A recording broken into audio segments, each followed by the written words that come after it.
क्या आप जानते हैं पहला ज्योतिर्लिंग कहाँ प्रकट हुआ था?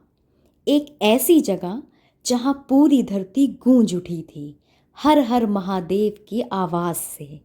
यही है सोमनाथ, पहला और सबसे प्राचीन ज्योतिर्लिंग। कहते हैं यही भगवान शिव ने स्वयं को अनंत प्रकाश स्तंभ के रूप में प्रकट किया। सोचिए वो क्षण कैसा रहा होगा। आइए जानते हैं सोमनाथ ज्योतिर्लिंग की यह अद्भुत कथा। वीडियो को अंत तक जरूर देखिएगा। क्या आप जानते हैं चंद्रमा सिर्फ आकाश का एक तारा नहीं बल्कि एक देवता भी है।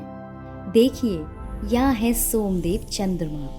उनके तेज से पूरा आकाश जगमगा उठता है। सफेद रेशमी वस्त्र, सिर पर रजत मुकुट और चारों ओर नीली आभा। कितना दिव्य रूप है इनका। लेकिन चंद्रमा अकेले नहीं हैं, उनके साथ हैं 27 पत्नियां, दक्ष प्रजापति की बेटियां। ये सभी नक्षत्र रूपी देवियां आकाश में चंद्रमा के चारों ओर नृत्य करती हैं। क्या आपने कभी सोचा है कि चंद्रमा की कलाएं इन्हीं 27 पत्नियों से जुड़ी हुई हैं?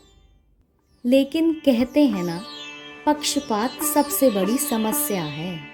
चंद्रमा की 27 पत्नियों में से उन्हें सबसे ज्यादा प्रिय थी रोहिणी। देखिए चंद्रमा रोहिणी के साथ स्वर्गीय उद्यान में बैठे हैं।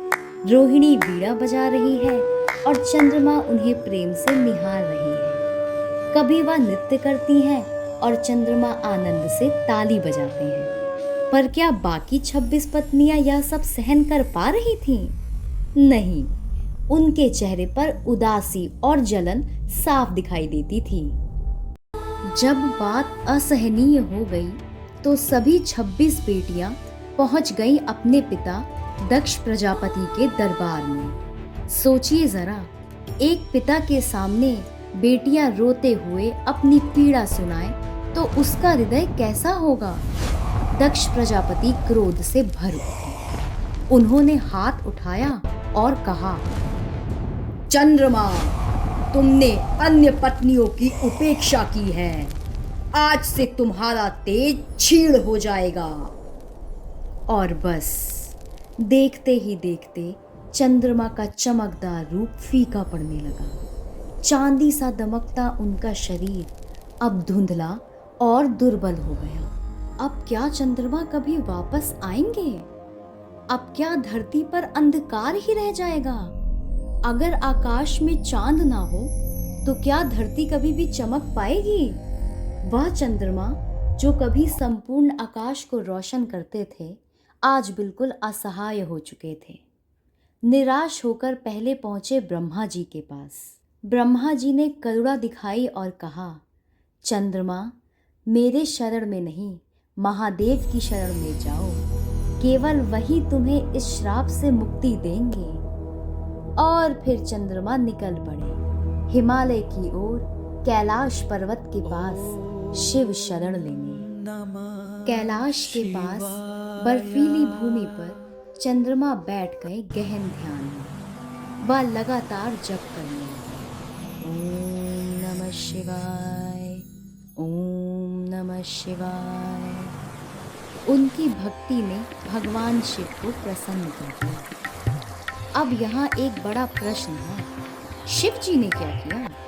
क्या उन्होंने केवल चंद्रमा को अपनी जटाओं पर स्थान दिया? नहीं, यही हुआ इतिहास का सबसे बड़ा चमत्कार। भगवान शिव प्रकट हुए और चंद्रमा को आशीर्वाद दिया। उन्होंने कहा, चंद्र, तुम्हारा तेज घटेगा, बढ़ेगा, लेकिन कभी समाप्त नहीं होगा। और तुम्हारी इस भक्ति के कारण मैं स्वयं यही एक ज्योतिर्लिंग के रूप में स्थापित होऊंगा। और यहीं समुद्र तट पर भगवान शिव ने स्वयं अपना पहला ज्योतिर्लिंग स्थापित किया, जिसे आज हम सब सोमनाथ ज्योतिर्लिंग के नाम से जानते हैं। क्या आप जानते हैं, यही है शिव के 12 ज्योतिर्लिंगों में से सबसे पहला, सोमनाथ महादेव। आज भी सोमनाथ मंदिर में चंद्रमा की उपस्थिति और शिव का आशीर्वाद दोनों महसूस किए जा सकते हैं। क्या आप कभी सोमनाथ मंदिर गए हैं? अगर गए हैं तो कमेंट में हर हर महादेव ज़रूर लिखें। और अगर नहीं गए हैं तो बताइए, क्या आप वहां जाना चाहेंगे? शिव जी के इस वरदान से चंद्रमा का तेज कभी घटता है और कभी बढ़ता है। इसीलिए हम अमावस्या से लेकर पूर्णिमा तक चंद्रमा के रूप बदलते देखते हैं। यह केवल विज्ञान नहीं बल्कि महादेव का वरदान भी है। सोचिए, हर अमावस्या पर चंद्रमा जैसे गायब हो जाते हैं, लेकिन महादेव के आशीर्वाद से फिर से लौट आते हैं। यही है जीवन का सत्य, हर कमी के बाद फिर से पूर्णता आती है।